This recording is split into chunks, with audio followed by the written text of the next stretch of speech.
felt that gut-wrenching sting of failure? That moment when you've given your all and it just ... falls apart. We've all been there. It feels like hitting a brick wall. But what if I told you that wall isn't an end, but a corner, a turning point? That's what we re-talking about today. How to transform your biggest failures into your greatest fuel for success. So let's get one thing straight right away. Failure is not the end of your story. It's not a final judgment on your worth or your abilities. Think of it as feedback. Brutally honest, sometimes painful, but incredibly valuable feedback. When something doesn't work out, it's the universe handing you a lesson plan.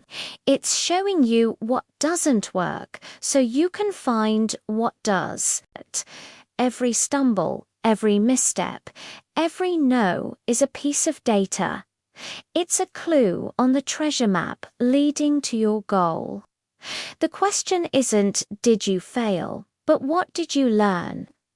Think about anyone you admire. I mean, really think about them. Your favorite athlete, a brilliant inventor, a successful entrepreneur, a groundbreaking artist. Do you think they just woke up one day and were brilliant? Absolutely not. Michael Jordan was cut from his high school basketball team. J.K. Rowling's Harry Potter manuscript was rejected by a dozen publishers. Steve Jobs was famously fired from the very company he started. Their stories aren't defined by their successes alone, but by their resilience in the face of repeated failure. They understood that failure wasn't a dead end. It was a necessary part of the journey.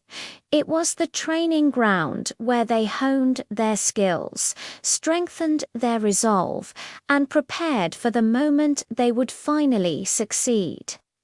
Each failure was a stepping stone, not a stumbling block.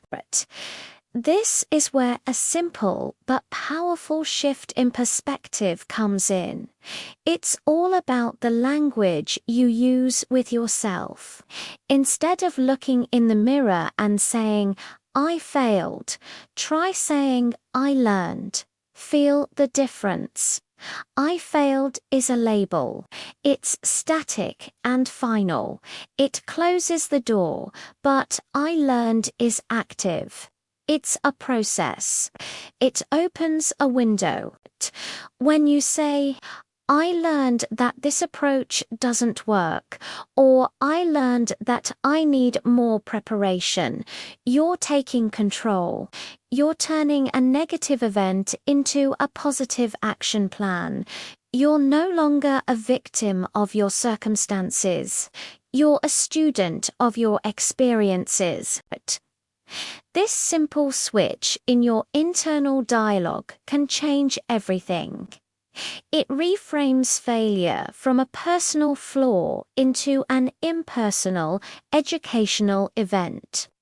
And here's the best part.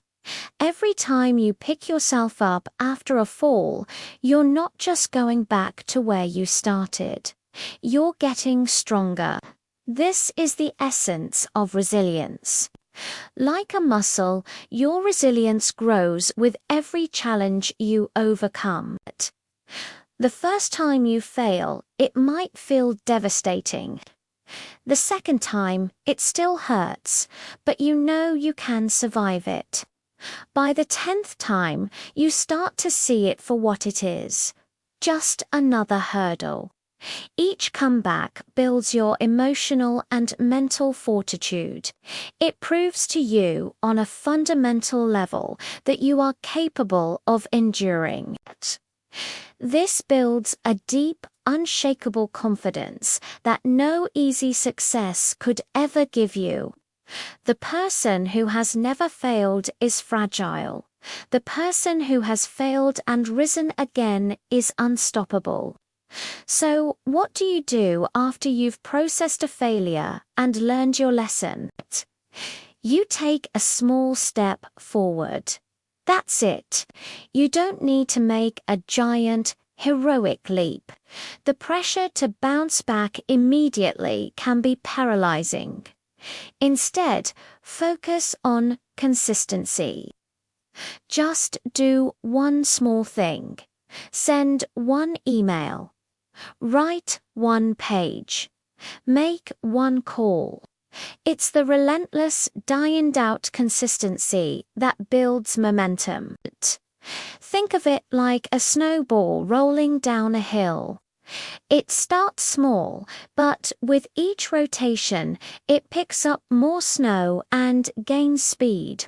Your small, consistent actions after a setback are what create massive, long-term success. It's about proving to yourself that you're still in the game. Finally, never underestimate the power of your own story. When you face adversity and refuse to give up, you're not just changing your own life. You're lighting a path for others. Your vulnerability, your struggle, and your eventual triumph become a source of inspiration. When you share your story of overcoming failure, you give someone else the permission to be imperfect. You show them that it's okay to fall down as long as you get back up. You become living proof that our setbacks don't have to define us. Your journey, with all its messy, beautiful, and difficult parts, can be the very thing that motivates someone else to keep going. So the next time you fail, take a breath. Remember, it's just feedback. Remember the greats who failed before you. Reframe it as a lesson. Build your resilience, take one small step, and know that your story has power. Thank you so much for watching. If this message resonated with you, please hit that like button and subscribe for more content to help you build your best life. I'd love to hear about a time you turned a failure into a lesson in the comments below. See you in the next video.